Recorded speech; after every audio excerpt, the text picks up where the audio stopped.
యేసుక్రీస్తు పరిశుద్ధ నామమున నా ప్రియమిత్రులారా మీకు వందనాలు. మీరంతా బాగున్నారా?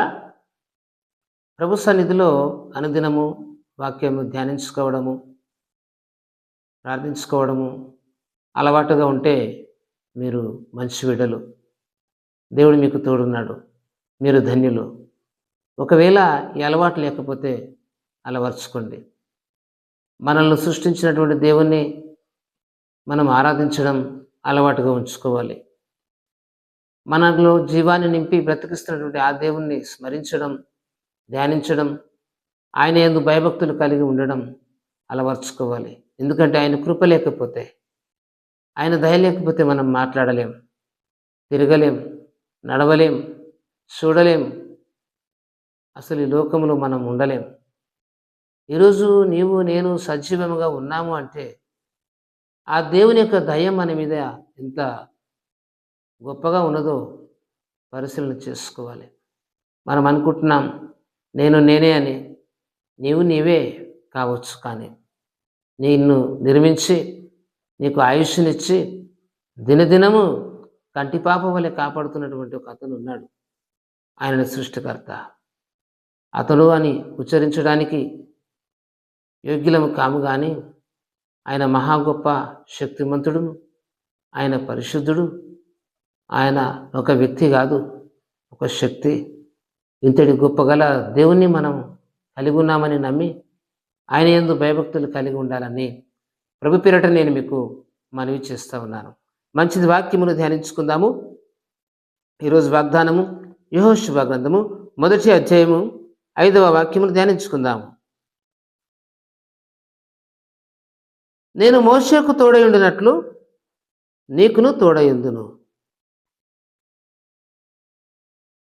మోషేకు దేవుడు తోడై ఉన్నాడు. బైబిల్ గ్రంథంలో చూసినప్పుడు మోషే దేవుని అనుసరించాడు. మోషే దేవుని యొక్క వాక్యాన్ని గ్రహించాడు. మోషే దేవుని యొక్క సన్నిధానాన్ని గౌరవించాడు, ప్రేమించాడు. ఆయన నిబంధనలు గైకొనే విషయంలో మోషే బహుశ్రద్ధ కలిగి ఉన్నాడు. దాని కొరకు ఎంతటి శ్రమలైనా ఆయన భరించాడు, ఎన్ని నిందలైనా మోసుకున్నాడు. దేవుని కొరకు నిలబడగల సామర్థ్యం, శక్తి ఆయన కలిగి ఉన్నాడు. కాబట్టి దేవుడు అతన్ని ప్రేమించాడు. దేవుడు అతనికి తన వాక్కునిచ్చాడు. దేవుడు అతనికి తన జ్ఞానంనిచ్చాడు. దేవుడు అతనికి తన జ్ఞానంనిచ్చాడు. కాబట్టి మోషకు తోడై ఉన్నాడు. శక్తి లేనటువంటి ఆ వ్యక్తిని ఒక శక్తిగా, ఒక గొప్ప వ్యక్తిగా, ప్రజలకు ప్రవక్తగా దేవుడు ఏర్పరచుకున్నాడు. దేవుడు అతనిలో చూసింది ఒకటే, అతనిలో ఉన్నటువంటి పట్టుదల, అతనిలో ఉన్నటువంటి ధైర్యం, అతనిలో ఉన్నటువంటి త్యాగం, అతనిలో ఉన్నటువంటి నిరీక్షణ, విశ్వాసాన్ని దేవుడు చూశాడు. కాబట్టి అది గమనించినటువంటి దేవుడు మోషేతో పిలిచి మండుచున్న పొదలో నుండి మాట్లాడుతూ మోషే మోషే అని పిలిచాడు. దేవుడు అతడు నాతో దేవుడు మాట్లాడాలని ఎన్నడూ కోరుకోలేదు.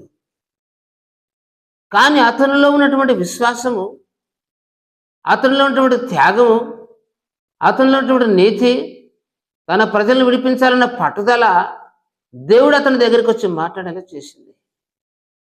ఈరోజు ఈ వాక్కు వింటున్న నా దేవుని బిడ్డ, దేవా నాతో మాట్లాడు, దేవా నాతో మాట్లాడని నువ్వు ప్రతిరోజు దేవుని అడుగుతున్నావు. ఎందుకు దేవుని అడుగుతున్నావో నీకు తెలియదు. అసలు దేవుడు ఎందుకు మాట్లాడాలని కోరుకుంటున్నావో కూడా నీకు తెలియదు. కాబట్టి దేవుడు మాట్లాడాలని ఆశ నీలో ఉండొచ్చు, మంచిదే. దేవుడు ఆయా సందర్భాలలో, ఆయా సమయాల్లో మాట్లాడడానికి సిద్ధంగా ఉన్నాడు. ఆయన మౌనిగా ఉండడు. తగిన కాలమందు నీకు ఉత్తరం ఇస్తాడు. తగిన కాలమందు నీకు జవాబునిస్తాడు. తగిన కాలమందు నిన్ను ఆదరిస్తాడు. మోషేతో దేవుడు మాట్లాడడానికి దిగి వచ్చాడు ఆయననే. మిట్ట మధ్యాహ్న సమయంలో కొండ దగ్గర. మరి నిన్ను దేవుడు ప్రేమిస్తున్నాడు కదా. నీవు దేవునికి ఇష్టమైన ఆలోచనలు, నీవు దేవునికి ఇష్టమైన తలంపులు, నీవు దేవునికి ఇష్టమైన కోరికలు, నీవు దేవునికి నచ్చిన విధానం నడుచుకోవడానికి ప్రయత్నిస్తే ఆ దేవుడు నీ దగ్గరికి వస్తాడు. ఆ దేవుడు నీతో మాట్లాడతాడు. ఆ దేవుడు నిన్ను ప్రేమిస్తాడు.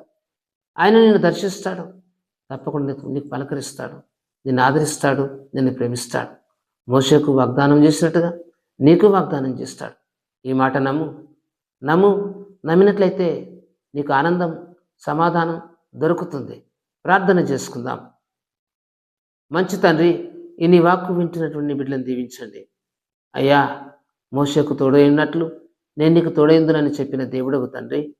ఎంత గొప్ప దేవుడవు, మోషేకు తోడుగానున్నావు తండ్రి. అతని ద్వారా ఎన్నెన్నో అద్భుత కార్యములు, మహత్ కార్యములు జరిగించావు.